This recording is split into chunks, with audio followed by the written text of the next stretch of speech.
Good evening, Bahamas. Coming up tonight. The Defense Force Commodore Mumwan claims that customs officers raided a Defense Force vessel. The Labor Director planning a sit-down with the union and executives at BTC.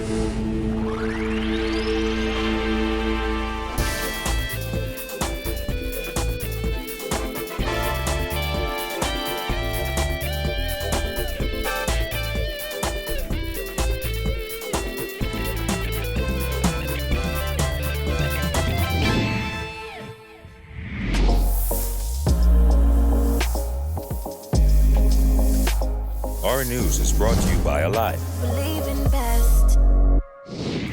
Welcome to Our News and thanks for joining us. I'm Kyle Joaquin. Topping news tonight, following a bitter battle for national chairman of the PLP, Fred Mitchell held on to the post today, defeating challenger and former cabinet colleague Obi Wolscombe by a healthy margin.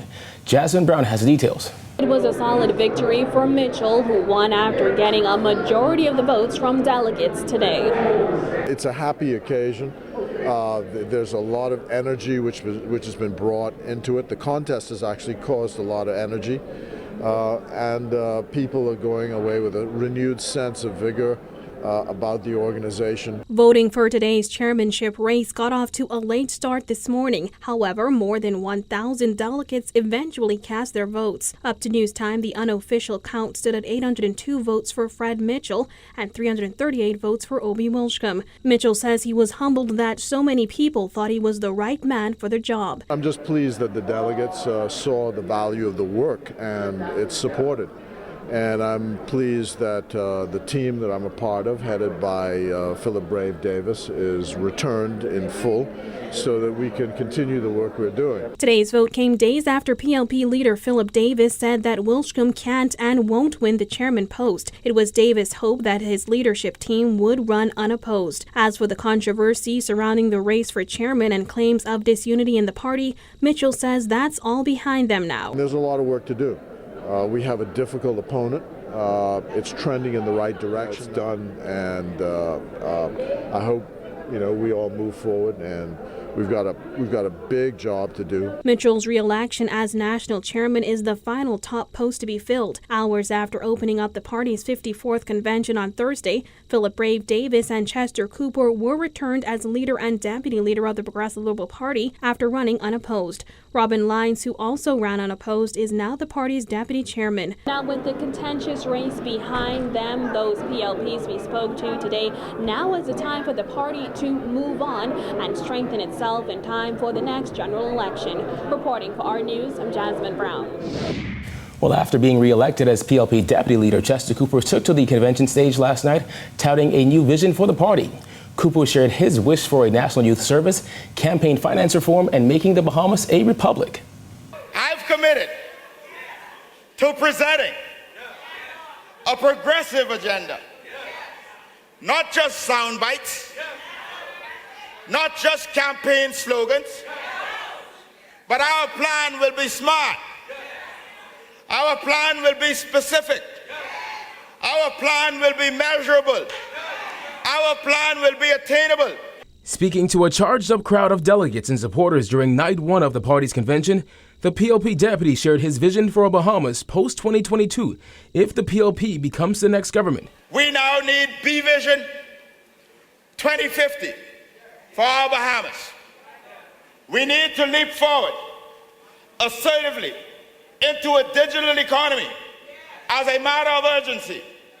And that means building upon and expediting the digitizing of our public sector and making sure all government agencies can talk to each other, and Bahamians and residents, including family islanders, can access all public services online. Cooper ripped into the Minnis administration while also laying the foundation for what he believes the PLP needs to do to regain governance. From campaign finance reform to restating his support for the legalization of marijuana, the PLP deputy leader outlined his plans to move the country forward. We can't continue to have elections that go to the highest bidder. We cannot continue to have elections that go to the highest bidder. There should only be one backer. of political parties who we owe debt to. And that is the Bahamian people. The Exumas and Ragged Island MP said the next PLP government would ensure equal pay for women, a greater inclusion of women in politics, and prioritize gender equality and citizenship reform. Cooper also referenced Trinidad and Tobago and the idea of the Bahamas transitioning to a republic. We need a more effective, more representative parliament, and to that end, we will begin the conversation. In other news, Defense Force Commodore Tellis Bethel refusing to address speculation that customs officers raided a Defense Force boat and confiscated undeclared goods. This as the Ministry of Finance acknowledged that it conducted an operation in the vicinity of the Defense Force base. Jared Higgs has more.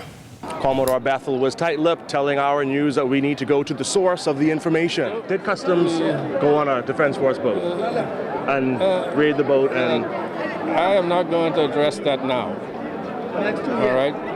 You can allow customs to address it, but I will not address that now. they said that part. They said that they did go on a boat around the Coral Harbor area. If they said that, then you have to let them continue with it. If they told you that. Was it a Defense Force boat? If the customs told you we were on a boat, let them tell you what boat they went on. Social media reports are that it was a Defense Force boat. Social media, I don't respond to social media reports.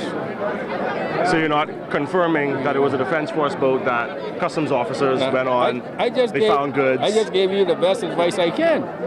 Always go to the source. The source, sir? The Commodore of the Defense Force. Who initiated the dialogue? Right.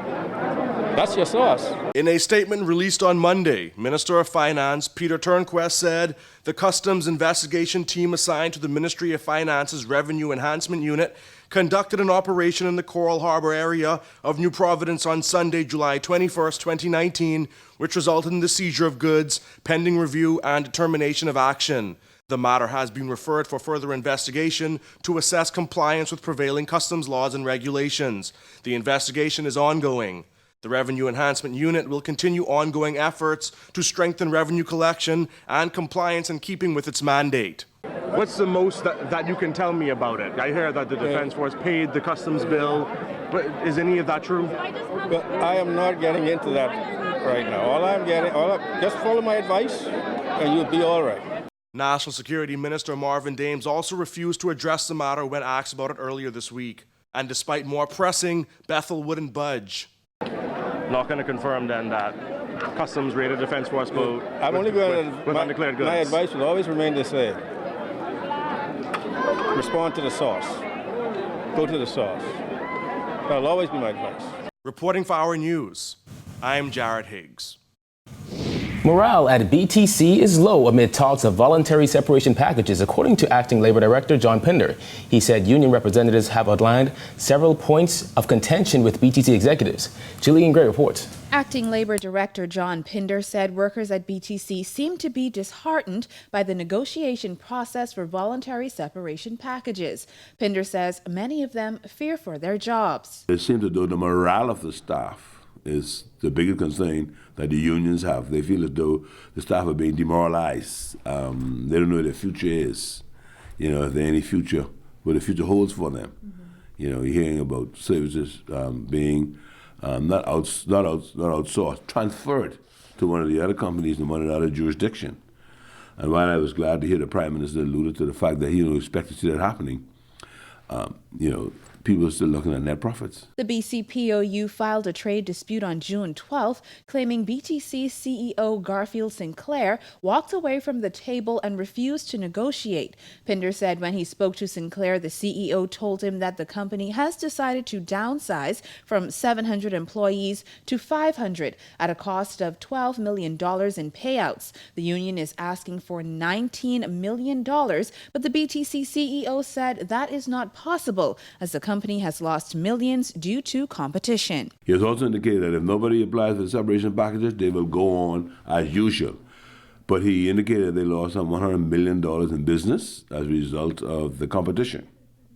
So he's hoping that they can find some way of being able to enhance their revenue if they have to keep that amount of staff. But he feels as though a good complement of staff would be around 500. During that conversation with Sinclair, the labor director said he brought up reports that the company is considering moving the call center to Jamaica. While that decision has been delayed, Sinclair said it's not off the table, as in many cases it's cheaper to transfer services to other jurisdictions. But that's a concern for the union, that's a concern for the government, that's a concern for Bahamians, when your jobs are now being outsourced or transferred to another jurisdiction. As a matter of fact, he also talked about the possibility of transferring some more of the services to another location.